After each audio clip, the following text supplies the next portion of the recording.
Marcher avec Dieu, 10. Se renier soi-même et porter sa croix. Ceux qui suivent Jésus sont appelés chrétiens, et nous les appelons ses disciples. Pendant le ministère public de Jésus, beaucoup de personnes le suivaient. Une grande foule le suivit, de la Galilée, de la Décapole, de Jérusalem, de la Judée, et d'au-delà du Jourdain. Lorsqu'il fut descendu de la montagne, une grande foule le suivit. Comme Jésus sortait de Jéricho avec ses disciples et une grande foule. Mais la plupart de ces gens ne suivaient pas Jésus pour Dieu ou pour le royaume de Dieu.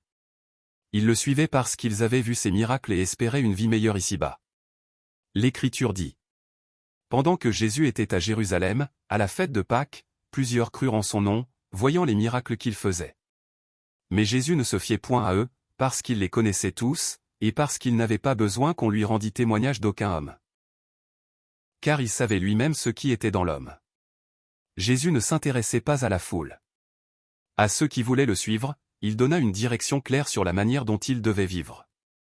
Alors Jésus dit à ses disciples, « Si quelqu'un veut venir après moi, qu'il renonce à lui-même, qu'il se charge de sa croix, et qu'il me suive. » Puis, ayant appelé la foule avec ses disciples, il leur dit, « Si quelqu'un veut venir après moi, qu'il renonce à lui-même, qu'il se charge de sa croix, et qu'il me suive. » Puis il dit à tous, « Si quelqu'un veut venir après moi, qu'il renonce à lui-même, qu'il se charge chaque jour de sa croix, et qu'il me suive. » Renonce à toi-même. Juste avant que Jésus dise, « Renonce à toi-même et suis-moi. » Pierre s'oppose fermement lorsque Jésus parle de sa propre mort. Pierre espérait que le royaume du Messie serait établi sur terre par Jésus. Alors, si Jésus devait mourir, ce rêve s'effondrerait. C'est pourquoi le commandement « Renonce à toi-même » signifie renoncer au royaume que tu essaies de bâtir dans ce monde. Tes rêves, tes espoirs, les choses de ce monde. C'est un appel à tout abandonner. Jésus a parlé clairement. Mon royaume n'est pas de ce monde, si mon royaume était de ce monde, mes serviteurs auraient combattu pour que je ne sois pas livré aux Juifs, mais maintenant mon royaume n'est point d'ici-bas. Pour le peuple de Dieu, ce monde n'est qu'un lieu de passage, un lieu de pèlerinage. Tout comme les Israélites ont traversé le désert en se nourrissant chaque jour du pain que Dieu leur donnait. Nous devons aussi traverser ce monde en nous appuyant sur ce que Dieu nous fournit. Nous ne devons pas soupirer après les mets délicieux d'Égypte. Ce monde n'est pas un lieu où s'installer, et il n'y a aucune raison de lutter pour de meilleures conditions terrestres. Le désir de jouir de ce monde.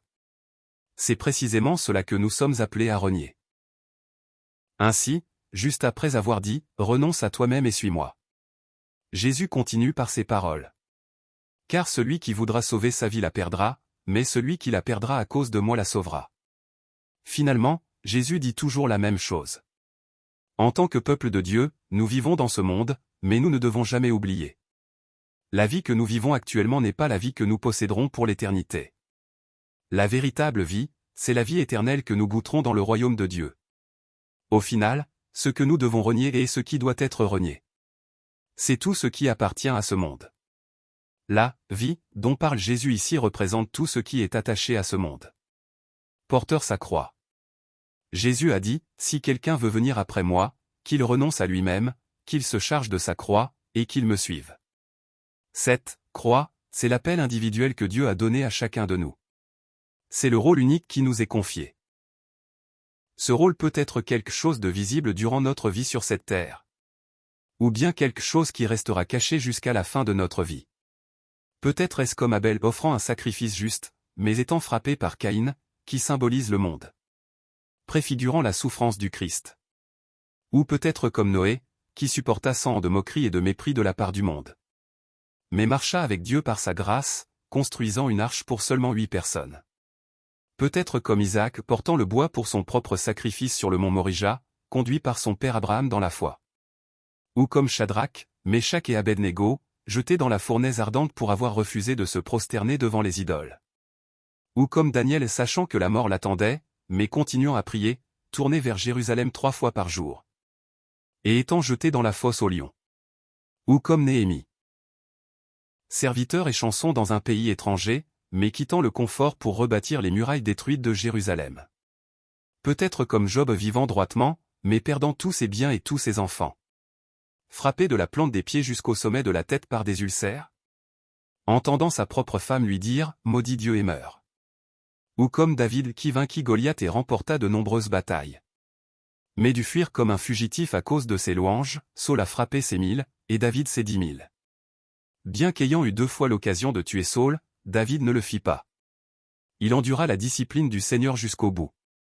Et après être devenu roi, il ne put pas réaliser son rêve de bâtir le temple. Il connut la trahison de son ami intime Achitophel et de son fils bien-aimé Absalom. Connaissant une vie qui préfigurait la souffrance du Christ. Ou peut-être comme le prophète Ésaïe vivant 3 ans nus et pieds nus. Comme un signe et symbole de jugement contre l'Égypte et l'Éthiopie. Ou comme Étienne peu employé publiquement. Prêchant un seul sermon. Puis étant lapidé à mort. Mais par sa mort, l'Évangile se répandit jusqu'aux extrémités de la terre. La porte de la mission parmi les païens fut ouverte. Et le chemin pour la conversion de Paul fut préparé. Combattre jusqu'au sang. Mais la réalité, c'est que nous ne désirons pas naturellement de tels rôles. Car les rôles assignés aux croyants ne sont pas pour la gloire de notre nom ni pour notre royaume. Mais pour Dieu et pour son royaume. Extérieurement, nous pouvons dire que nous servons le royaume de Dieu et son peuple. Mais si nous examinons bien, nous découvrons souvent que nous cherchons secrètement à bâtir notre propre royaume. Jésus a dit qu'à moins que le grain de blé ne meure, il reste seul.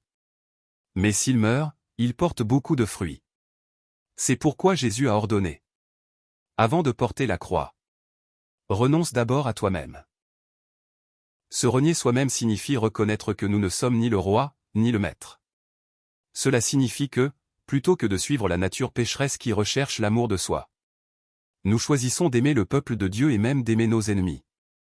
Si le moi n'est pas renié, nous ne pouvons pas accomplir le rôle que Dieu nous a donné pour son royaume. Autrement dit, nous ne pouvons pas porter notre propre croix chaque jour. C'est pourquoi, dans l'évangile de Luc, Jésus ajoute le mot « chaque jour ». Il dit qu'il se charge chaque jour de sa croix et qu'il me suive. Les apôtres savaient bien que ce combat pour se renier soi-même n'était pas facile. C'est pourquoi la parole nous dit: vous n'avez pas encore résisté jusqu'au sang, en luttant contre le péché. Combat le bon combat de la foi. Je traite durement mon corps et je le tiens assujetti. Exerce-toi à la piété, en rejetant les fables profanes. Soyez sobre, veillez. Persévérez dans la prière. Et l'apôtre Paul confesse: je meurs chaque jour. Mourir une fois pourrait être facile. Mais mourir chaque jour, se renier soi-même chaque jour ne l'est pas. Et pourtant, malgré cela, nous devons nous renier chaque jour. Porter notre croix chaque jour. Et avancer vers le royaume de Dieu.